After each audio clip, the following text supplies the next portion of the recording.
उत्तर प्रदेश के बांदा जिले में सोशल मीडिया के जरिए रची गई एक बेहद गंभीर और चौंकाने वाली कानूनी साजिश का भंडाफोड़ हुआ है। बांदा पुलिस ने मुस्तैदी दिखाते हुए एक महिला को मोहरा बनाकर दुश्मनों को फंसाने की साजिश को नाकाम कर दिया। क्षेत्राधिकारी नरेनी प्रदीप कुमार ने बताया कि 6 जून को झांसी की एक महिला ने एसपी ऑफिस में स्थानीय लोगों के खिलाफ जबरन दुष्कर्म की शिकायत दर्ज कराई थी। मामले की गंभीरता को देखते हुए जब पुलिस ने जांच शुरू की तो पड़ते खुलती चली गई। जांच में पता चला कि महिला सोशल मीडिया के माध्यम से बांदा के एक युवक से संपर्क में आई थी।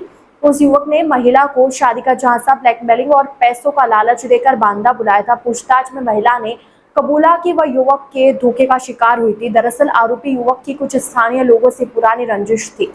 उसने बदला लेने के लिए महिला का इस्तेमाल किया और विरोधियों के खिलाफ जबरन दुष्कर्म का यह फर्जी प्रार्थना पत्र तैयार करवाया। पुलिस ने इस पूरे षड्यंत्र के मुख्य सूत्रधार की पहचान कर ली है और उसकी गिरफ्तारी के लिए टीमें रवाना कर दी गई। वहीं पीड़ित महिला की तहरीर पर उचित धाराओं में मामला दर्ज कर आगे की वैधानिक कार्रवाई की जा रही है। ITN नेशनल की इस न्यूज में इतना ही। अन्य खबरों के लिए जुड़े रहिए ITN नेशनल के साथ। मैं झांसी से कलिंजर का किला घूमने आई थी, तो कल जब मैं जैसे ही बाबूलाल चौराहे पे पहुंची तो वहाँ पे मुझे भगवान दीन नाम का एक व्यक्ति मिला और बोलने लगा तुम कहाँ से आई हो। हमने कहा झांसी से। कहाँ जाना है? हमने कहा हमें कलिंजर का किला घूमने जाना है। बोले तुम अकेले ही हो? हमने कहा हाँ हम अकेले ही हैं, बच्ची है।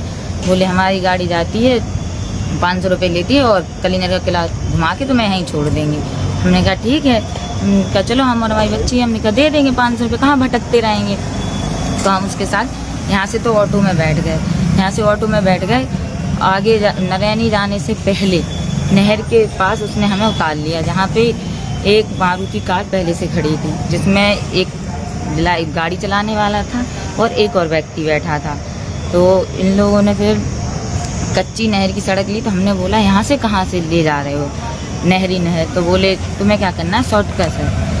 हमने कहा ठीक है। फिर थोड़े ही आगे जाके हमने कहा यहाँ कहाँ ले जा रहे हो? हम नहीं जा रहे हैं। तो इनने भगवान दीन ने हमसे हमारा हाथ पकड़ लिया और वकील दुबे ने हमारी बच्ची के बगल में तमंचा लगा दिया। बोला अगर मुंह खोला या चिल्लाई तो तेरी बेटी को मार देंगे, वो जो कुछ भी है हमें दे दे।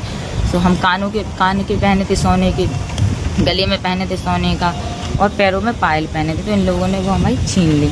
और मोबाइल भी था हमारा वीवो का, वीवो 1915, वो भी छीन लिया। और 10 से 12 हज़ार रुपये, पर्स भी, सारा पर्स ही वहीं पड़ा होगा।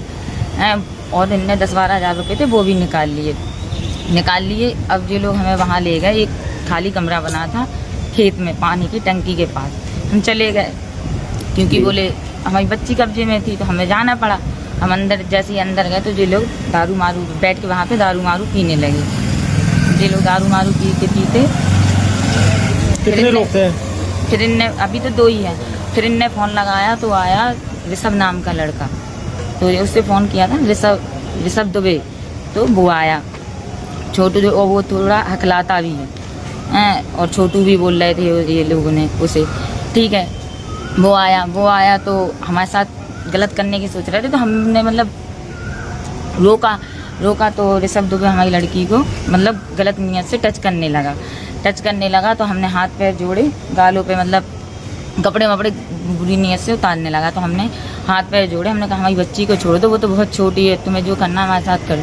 तो वो बारी उन तीनों ने किया। फिर इन लोगों ने फिर एक और व्यक्ति को कॉल किया रात के टाइम। बोले और उसे फ़ोन करके बोला राम जी हमसे बहुत बड़ी गलती हो गई है और तुम यहाँ बोरवेल के पास आ जाओ। तो वो आया तो उसने इन लोगों को गाली मारी थी, रोका डांटा और बोला ये क्या किया जी। वो ऋषभ ने 2-3 थप्पड़ मारे और ऋषभ को वहाँ से भगा दिया। फिर आप कैसे वहाँ से निकल के आई हैं? हाँ, तो इसने ऋषभ दुबे को भगा दिया। फिर राम जी अंदर आया और इन दोनों को भी निकाल दिया। फिर उसने भी गलत किया और बस गलत करके फिर बोला अब माधव चौधरी अगर कहीं बोला तो तुझे। दिनांक 6/6/2026 को झांसी की रहने वाली एक महिला द्वारा एसपी ऑफिस बांदा में एक प्रार्थना पत्र प्रस्तुत किया गया, जिसमें कतिपय लोगों द्वारा महिला के साथ जबरन दुष्कर्म करने का आरोप लगाया गया।